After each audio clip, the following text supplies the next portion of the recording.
go ahead and try rearranging some of the things on our screen. Since we like to have our toolset options available at all time, let's move them to the top. To do that, simply click where those many lines of dots are on that toolbar and hold down your mouse key, then drag it around the screen.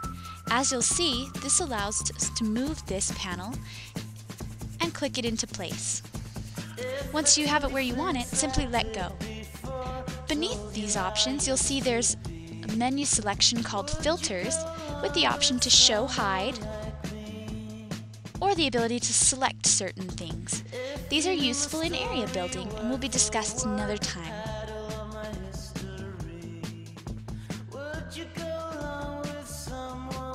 These icons here allow us to do similar things, but again are also used in area creation, as are the buttons shown here.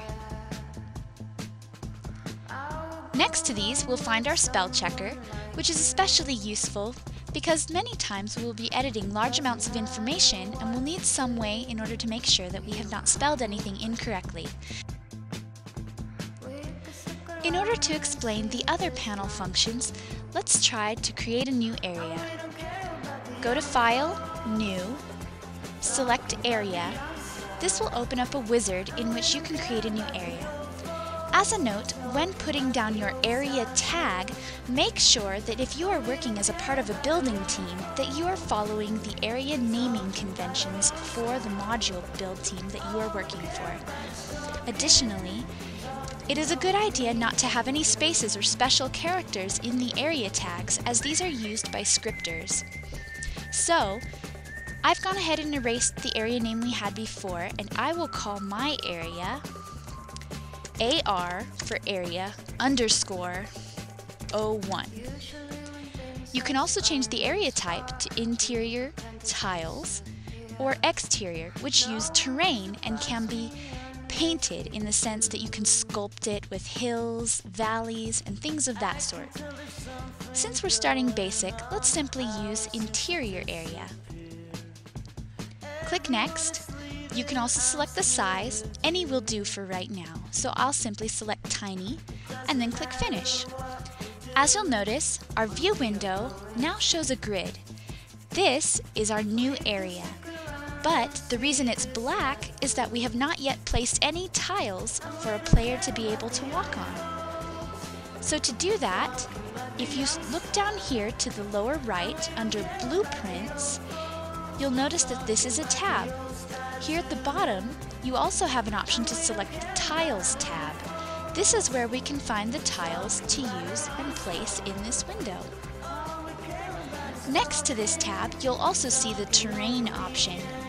Under the Terrain tab, you have options to paint terrain, to texture the terrain, to add grass, and to add water. For an interior area, only the water is usable.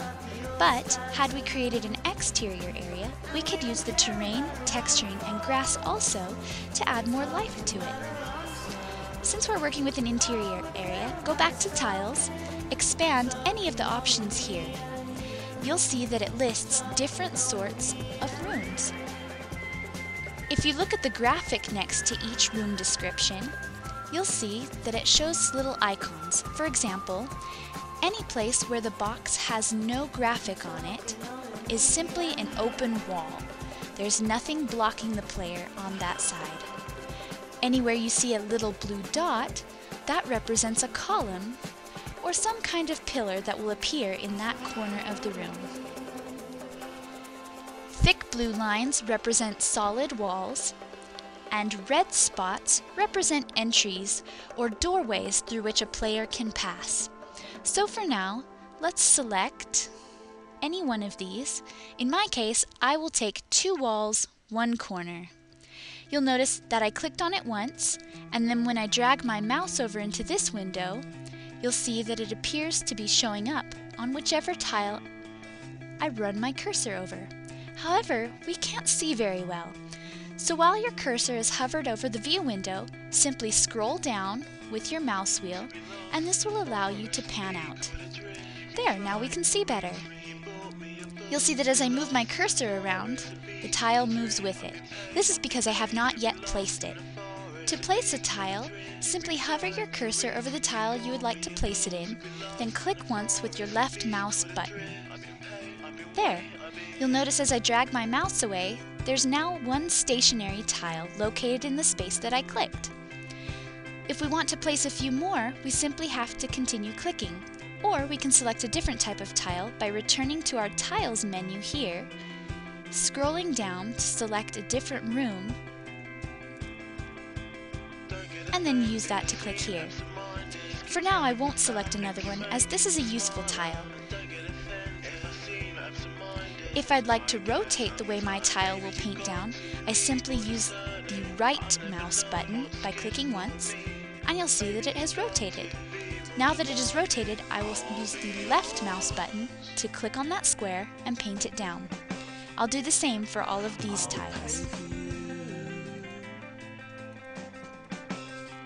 There, now I have a complete room.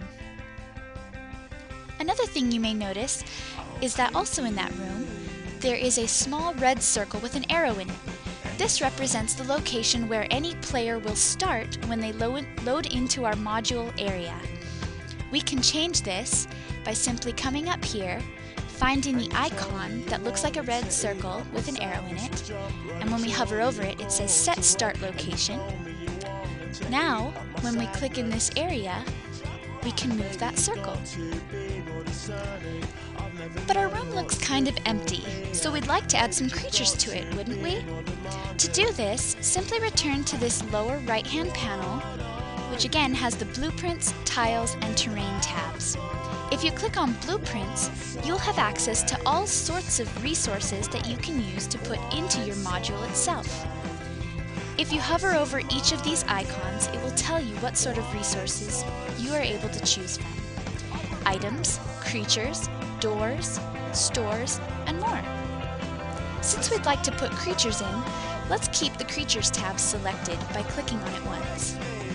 You'll notice down below we have the option to select from aberrations, animal companions, and other sorts. However, we can't quite scroll over completely because the window is slightly too small. To rearrange any of the windows on the screen, you simply click on them as we did the file options here, right over the dots. Hold it down, and this allows us to drag our window.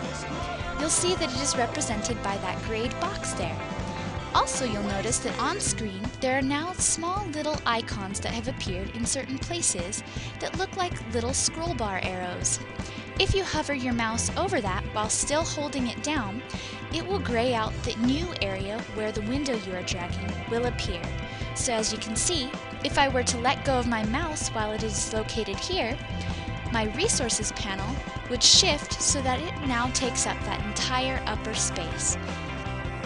Alternatively, if we hover it over the set of 4 arrows located over my current panel, this will cause the panel that I am dragging to take up part of the new area here. So let's go ahead and let go.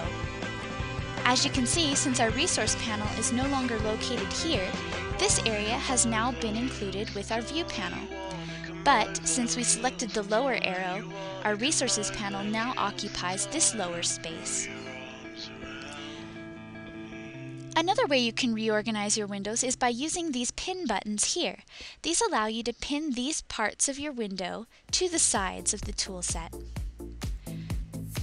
The panel you'll probably use the most often will be your Properties panel, which is located here in the upper right. This allows you to change the settings for whatever object you currently have selected, whether that's an area, a creature, or something else. I choose to keep this panel open as I do edit it quite often, but the rest we can go ahead and pin to our toolset. So go ahead and click the pins, and remember that whatever order you pin them in is the order in which they will stack along the sides. So I will go ahead and pin the areas, the area contents, the resources, and on this side I will pin the blueprints. Now I'm left with my view panel here and my properties window, which is now expanded to the bottom. I can make it larger by hovering over this gray bar here, clicking and holding down the left mouse button and dragging it. Now it's larger. If I'd like to access any of the panels now located on the side, I simply need to hover over them, and this will cause them to pop out. As you can see, they change. However, they are still quite small. And for the sake of my area contents, which will be useful later, I'd like to make this larger, so simply hover over that tab, and when it pops open, pull your mouse over, and when it's hovered over the gray bar, click and hold down, and then you can drag this. Now it's larger. You'll notice my resources is located on the bottom because of where it was when I pinned it. If I'd like to undo a pin, I simply hover over it, click the pin button again, and this will locate it here. So now, if I'd like my resources menu to appear on the side rather than on the bottom, I'll simply click and hold this, drag it over to this arrow so that it occupies the side, and then pin it again. Now it's located on the side. Again, I can also adjust this. Easy! Returning to our first task, we did want to put some creatures in our area. To do that, hover over the Blueprints menu, and you may want to expand it out so that it is at least a little larger than what you had before. This will allow us to see better. In this case, I'd like to add some animals, so I'll expand the category and notice that there are 3 more categories for me to choose from. I can expand each of these to select from a few. For now, I'll select a couple of chickens. Now, if we zoom in the window by hovering our cursor over and scrolling the mouse wheel up, we can see here that now I have a chicken attached to my cursor. I can simply click in the area, however many times I would like, to place that many chickens. It's pretty easy. You'll notice that the chicken still sticks with my cursor even after I've placed these objects. So to select a new object, I'll simply hover over the Blueprints menu, select a new creature, and then place it too. Fairly simple. Some things I'd like you to notice now are that if you come over here, hover over the Resources panel, you'll notice that our Areas selection has an option to expand the category. This was not so when we first started because we didn't have any areas. But if we expand this, you'll see that Area 1 is listed. We can click on that, and you'll notice that here in our Properties panel, we can now access the properties for that specific area. Area properties include things like the ability to set a sky ring, which is only useful for outdoor areas. You can also change the day and night light settings. You can change fog color and other special modifiers. Other things you may want to be aware of is that if you hover over the area contents, you'll notice this includes several icons similar to those viewable in the Blueprints menu. This is because when we click on these show what kinds and how many of each object type we currently have in the area we are viewing. If you'll notice when I click on Creatures, there's now a drop-down menu saying Animals. And that's of course because we have chickens and cows currently in our area. So we can expand that. You'll see that we have domestic creatures, and expand that again, and you'll see it has a copy of every single creature available in our area.